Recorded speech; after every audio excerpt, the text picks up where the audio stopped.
చాలా సమస్యలు అశోక్ గారు చెప్పారు.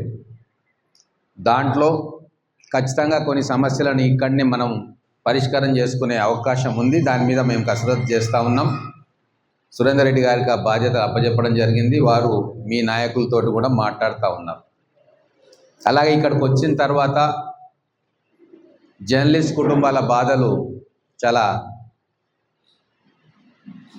ఆవేదనతో చెప్పారు. ఒకటైతే నిజం, జర్నలిస్ట్ అనేవారు బతికున్నప్పుడు ఉన్న గౌరవం వారు చనిపోయిన తర్వాత ఆ కుటుంబాలకు ఎక్కడ కూడా దొరకట్లేదు. చాలా ఇబ్బందుల పాలవుతూ ఉన్నాం. ఎందుకంటే అంతో ఇంతో కష్టపడి తెలివిగా ఏదన్నా అసెట్ చేసుకుంటే వాళ్ళు బతకగలుగుతున్నారు. కానీ అలా చేసుకోలేని వాళ్ళు వారి తర్వాత తదనంతరం ఏమైనా ట్రాజడీ జరిగి ఆ కుటుంబం లేదా ఆ సభ్యుడు ప్రాణాలు కోల్పోతే వాళ్లకు చూడడానికి సహాయం చేయడానికి ఎలాంటి రూల్స్ కూడా వాళ్ళకు సహకారంతో అధికారికంగా కూడా సహాయం పొందడానికి ఇబ్బందులు ఎదురవుతూ ఉన్నాయి. అలాగే తోటి జర్నలిస్టులు ఏమైనా సహాయం చేద్దాం అనుకుంటే వాళ్ళ పరిస్థితి కూడా అంతంత మాత్రంగానే ఉంది. ఇట్లా ఒక చాలా తీవ్ర ఇబ్బందికర పరిస్థితి ఉంది. దాని నుంచి మనందరం కూడా ఆలోచన చేయాల్సిన అవసరం ఉంది. అందుకే జర్నలిస్ట్ సంక్షేమ నిధి అని పెట్టుకొని, అది ఉందో లేదో నాకు తెలియదు, చెప్పాలి.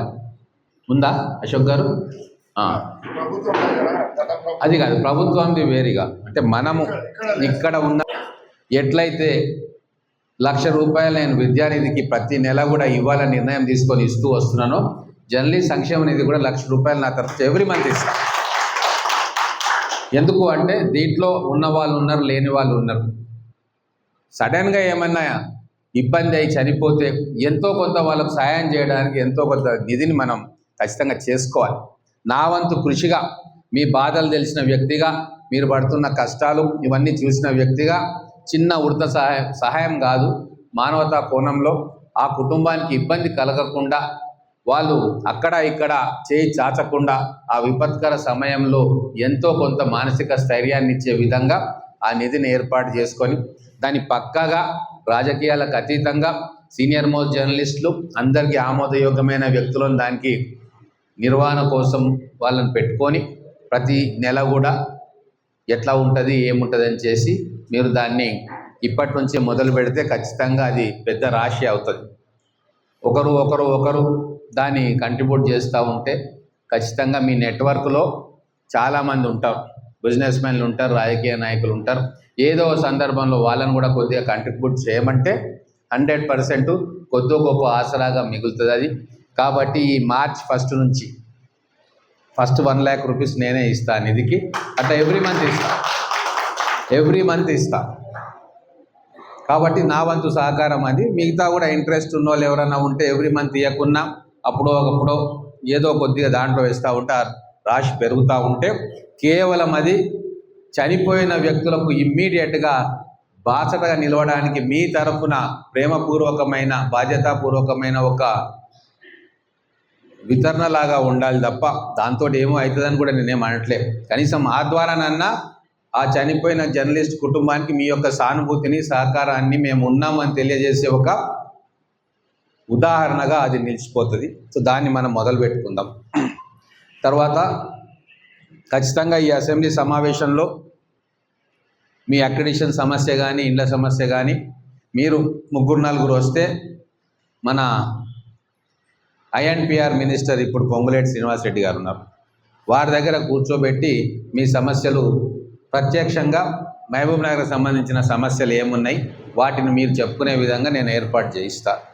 సరే, ముఖ్యమంత్రి గారు టైం ఇస్తారా అది చూసి, ఒకవేళ టైం ఇచ్చేటట్టు ఉంటే అది కూడా చేస్తాను. కానీ INPR మంత్రి దగ్గర మాత్రం ఖచ్చితంగా మిమ్మల్ని కూర్చోబెట్టి మీకు కావాల్సినవి ఏమున్నా చెప్పుకునే అవకాశం లేదా మార్పులు చేసుకునే అవకాశం ఖచ్చితంగా ఉంటుంది.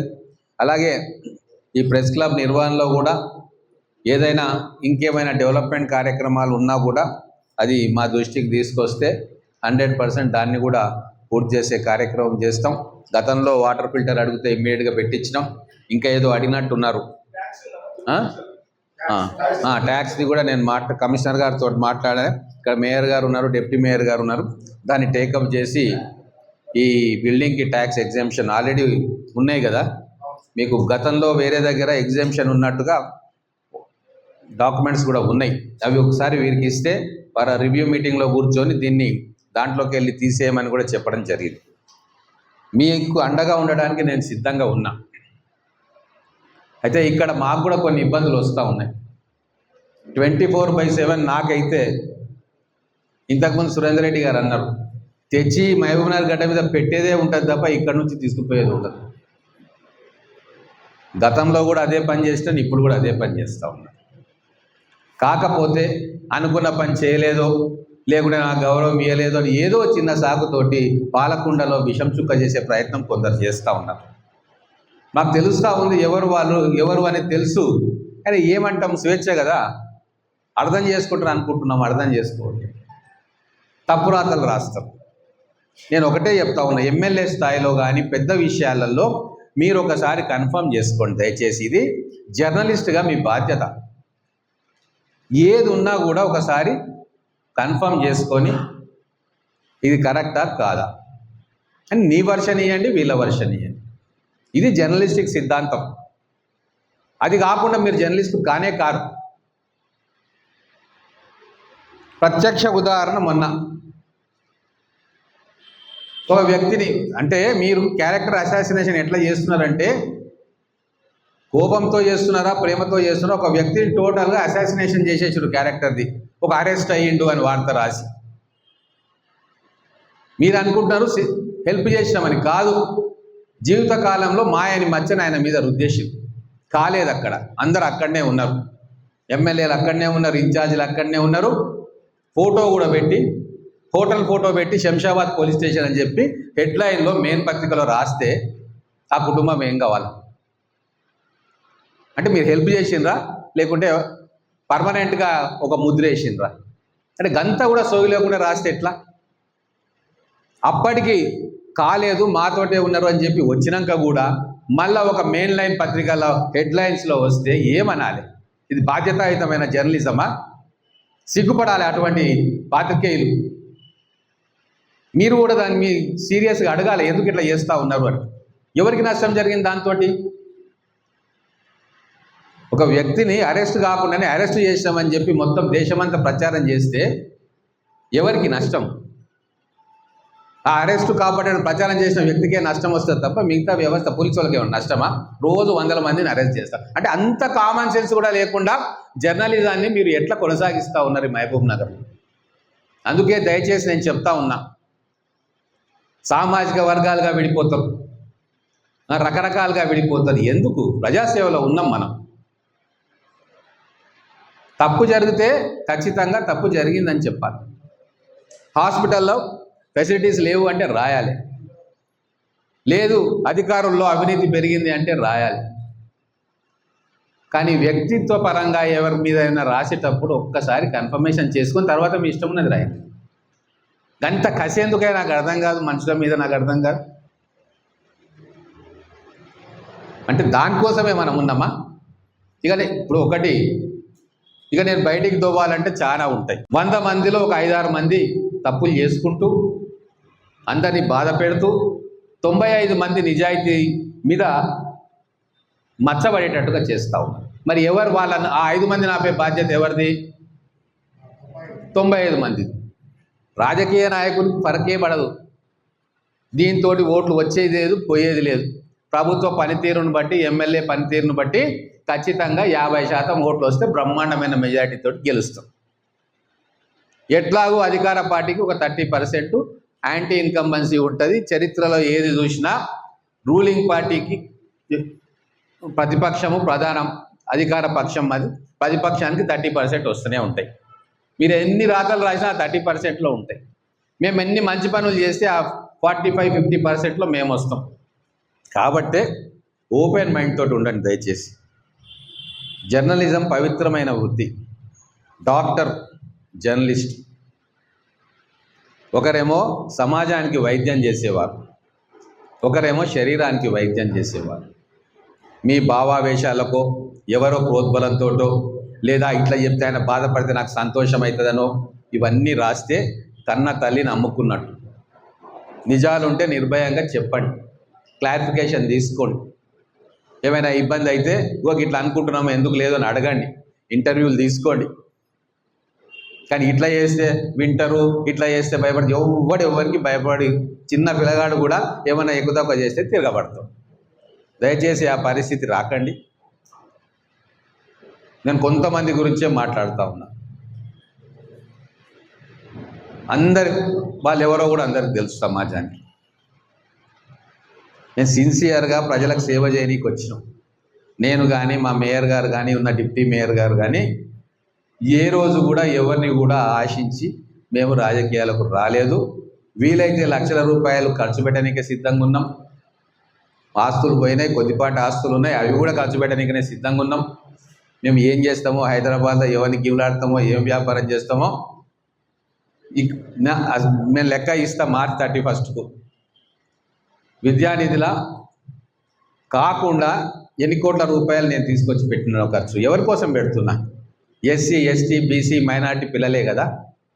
ఆ స్కూళ్ళలో చదివే పిల్లలు ఎవరు? నేను జీతాలు ఇచ్చే వాలంటీర్లు ఎవరు? ఎవరైనా నా కుటుంబ సభ్యులు ఉన్నారా? నాతో తిరిగేటోళ్ళ కుటుంబ సభ్యులు ఉన్నారా? లేరు కదా. మరి ఇట్లా చేస్తున్నప్పుడు కనీసం మంచిగా చేస్తున్నారని ఒక మాట కూడా రాయకుంటే మరి సమాజానికి మేము నాయకత్వం వహిస్తున్నాం, సమాజం గురించి మేము ఆలోచిస్తున్నాం అనే వ్యక్తులకు మరి సమాజం గురించి ఆలోచన ఎవరు చేస్తూ ఉన్నారు? గతంలో ఎవరైనా చేసిండ్రా? గతంలో ఎవరైనా ఈ కార్యక్రమాలు తీసుకురావాలి, మన పిల్లలను మంచి బాటలు ప్రయాణం చేయించాలి, మంచిగా ఉన్న ఆలోచన చేసిర్రా? మరి చేయనప్పుడు పొరపాటు చేస్తే సరే, కానీ మంచి చేస్తే కూడా ఏదో రకంగా బాధ పెట్టాలి, కూర్చాలి. ఎందుకంటే నా మాట వినట్లేదు, నేను అడిగినట్టు చేయట్లేదు, నేను ఏదో అడిగితే చేయలేదు, ఇవన్నీ మనసులో పెట్టుకుంటే ఇబ్బంది అవుతుంది. చూస్తాం తర్వాత ఏం చేయాలో గదే చేస్తాం. అందుకే దయచేసి ఎప్పుడు కూడా గుర్తుపెట్టుకోండి, మంచివానికి కోపం వస్తే ఉపద్రవం వస్తుంది, చెడ్డోనికి రోజు కోపమే వస్తుంటుంది. రోజు కోపమే వస్తుంది, 10 సార్లు 10 మీద కోపం చేస్తూ ఉంటాడు, దాని ప్రభావం ఉండదు. కానీ మంచి వ్యక్తులకు ఇట్లా కోపం వస్తే ఉపద్రవం వస్తుంది, ఉప్పెన వస్తుంది, దాంట్లో కాలి మసైపోతాం. జాగ్రత్త. ఇక్కడ మంచి ఎవరో చెడెవరో అందరికీ తెలుసు. మాకు ఎమ్మెల్యే పదవులు ఇవన్నీ కూడా పెద్ద ఇవి కాదు, ఎందుకంటే పెద్ద పదవి చేసే ఇక్కడికి వచ్చిన. ఇవి నాకు అలంకారం కాదు. ప్రజలు ఒక బాధ్యత ఇచ్చిర్రు ప్రేమతోటి, ఆ బాధ్యతను నిజాయితీగా ధర్మబద్ధంగా నిర్వర్తించాలని చెప్పే ఆలోచన అనుక్షణం ఉంటుంది తప్ప ఏదో చేయాలి ఇంకేమో చేయాలి అనేది ఉండదు. కొన్నిసార్లు మీ అందరికీ కూడా చెప్తా ఉన్నా, దయచేసి ఒకరోజు ఛానల్లో వస్తే దాన్ని ఎవరు పట్టించుకోడు. ఇవాళ రేపు ఆధారాలు ఏంది ఎవరు రాసినా కూడా అది ఒకటే రోజు 24 అవర్స్ తిరుగుతుంది, ఆ న్యూస్ చచ్చిపోతుంది. నిజం నిలకడగా బయటికి వస్తుంది, పర్మనెంట్గా ఉంటుంది. గదే నిజం కదా. దానికి మనం ఉండేటట్టుగా చూసుకోవాలి తప్ప ఇంకోలాగా దయచేసి మీరు ఆలోచన చేయొద్దు. ఖచ్చితంగా ప్రభుత్వ యంత్రాంగం ఏమైనా విఫలమైతే దాన్ని వెలికి తీయాలి, నా దృష్టికి కూడా తీసుకురావాలి. ఎందుకంటే నేను కానీ ప్రభుత్వ యంత్రాంగం కానీ కలెక్టర్లు కానీ అందరం కూడా ఈ వ్యవస్థలో ప్రజలకు సేవ చేయనికే ఉన్నాం. ఆ సేవ బ్రహ్మాండంగా జరగాలని చెప్పి ఒక కాపలాదారుడుగా, వాచ్ డాగ్గా ఈరోజు ప్రెస్ ఉంటుంది. ఇది బాధ్యత, జర్నలిస్టుల బాధ్యత. కాబట్టి అందరిలాగా మేము కూడా ఉంటా అనుకోవడం పొరపాటు. ఎక్కడ కూడా ఏదో కావాలి, ఏమో చేయాలి అనే ఆలోచన ఎవరికి లేదు ఇక్కడ. దయచేసి ఆ ఆలోచన ఏమో పెడితే ఏమో అవుతుందనే ఆలోచనను మానుకోండి. తర్వాత మనుషుల మధ్య విభేదాలు సృష్టించే ప్రయత్నాలు చేయకండి. మంచి చేస్తున్నాడా లేదా అనే ఆలోచన చేయండి. ఎక్కడా లేని మహబూబ్ నగర్లో ఏ విషయం చూసినా కూడా సమాజాల పరంగా చూసే దౌర్భాగ్యం సంస్కృతి మొదలైంది. మంచిది కాదు.